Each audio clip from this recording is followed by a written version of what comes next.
अस्सलाम वालेकुम रहमतुल्लाहि वबरकातुहू नहमदुहु व नसल्ली अला रसूलिहिल करीम अम्मा बाद।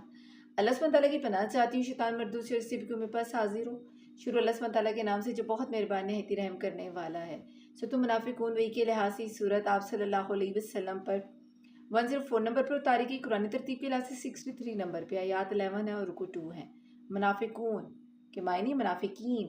आयत 1 से फरमाया जा रहा है, तेरे पास जब मुनाफिक आते हैं तो कहते हैं कि हम इस बात के गवाह हैं कि बेशक आप अल्लाह के रसूल हैं, और अल्लाह जानता है कि यकीनन आप उसके रसूल हैं, और अल्लाह गवाही देता है कि मुनाफिक कतन झूठे हैं।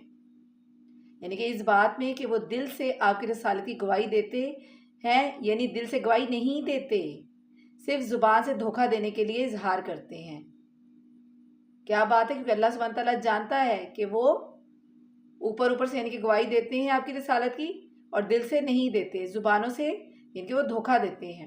फिर इस तरह आगे फरमाया जा रहा है, और अल्लाह गवाही देता है कि मुनाफिक कतन झूठे हैं, उन्होंने अपनी कस्मों को ढाल बना रखा है, बस अल्लाह की राह से रुक गए। बेशक बुरा है वो काम जो ये कर रहे हैं। यानी वो अपनी कस्में जो खा कर कहते हैं कि वो तुम्हारी तरह मुसलमान हैं, और ये कि मोहम्मद सल्लल्लाहु अलैहि वसल्लम अल्लाह के रसूल हैं, उन्होंने अपनी इस कसम को ढाल बना रखा है। इसके ज़रिए से वो तुमसे बचे रहते हैं, और काफरों की तरह ये तुम्हारी तलवारों की जद में नहीं आते। अल्लाहु अकबर। ये इस सबब है कि ये ईमान लाकर काफिर हो गए, बस उनके दिलों पर मोहर कर दी गई है, अब ये नहीं समझते। जब आप इन्हें देख लें तो इनके जिस्म आपको खुशनुमा मालूम हो, ये जब बात करने लगें तो आप उनकी बातों पर कान लगाएं, इनके अपना कान लगाएं, गोया कि ये लकड़ियां हैं दीवार के सहारे से लगी हुई। हर सख्त आवाज़ को अपने खिलाफ समझते हैं, यही हकीकी दुश्मन है। उनसे बचो, अल्लाह उन्हें गारत करेगा, कहाँ से फिरे जाते हैं। और जब इनसे कहा जाता है कि आओ तुम्हारे लिए अल्लाह के रसूल इस्तग़फ़ार करें, तो अपने सर मटकाते हैं, और आप देखते हैं कि वो तकब्बुर करते हुए रुक जाते हैं। यानी कि इस्तग़फ़ार से एराज़ करते हुए अपने सरों को मोड़ लेते हैं, और कहने वाले की बात से मुंह मोड़ लेते हैं, यानी कि रसूलुल्लाह से एराज़ कर लेंगे। उनके हक में आपका इस्तग़फ़ार करना ना करना दोनों बराबर हैं। अल्लाह उन्हें हरगिज़ ना बख्शेगा, बेशक अल्लाह ऐसे नाफरमान लोगों को हदायत नहीं देता। यही वो हैं जो कहते हैं कि जो लोग रसूलुल्लाह के पास हैं उन पर कुछ खर्च ना करो, यहाँ तक कि वो इधर उधर हो जाएं, और आसमान और ज़मीन का कुल खजाना अल्लाह की मालकियत है, लेकिन ये मुनाफिक बेसमझ है।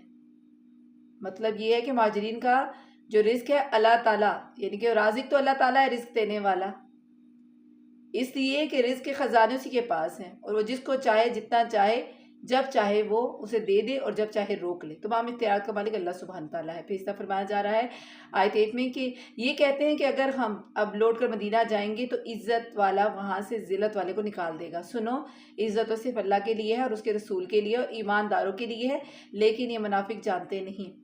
ए मुसलमानों, तुम्हारे माल और तुम्हारी औलाद तुम्हें अल्लाह के जिक्र से गाफिल ना कर दे, और जो ऐसा करे वो बड़े ही ज़ियाकार लोग हैं। और जो कुछ हमने तुम्हें दे रखा है इसमें से हमारी राह में इससे पहले खर्च करो कि तुम में से किसी को मौत आ जाए तो कहने लगे, ऐ मेरे परवरदिगार, मुझे तो थोड़ी देर की मोहलत क्यों ना देता, यानी क्यों ना मुझे तू मोहलत देता कि मैं सदका करूं और नेक लोगों में से हो जाऊं।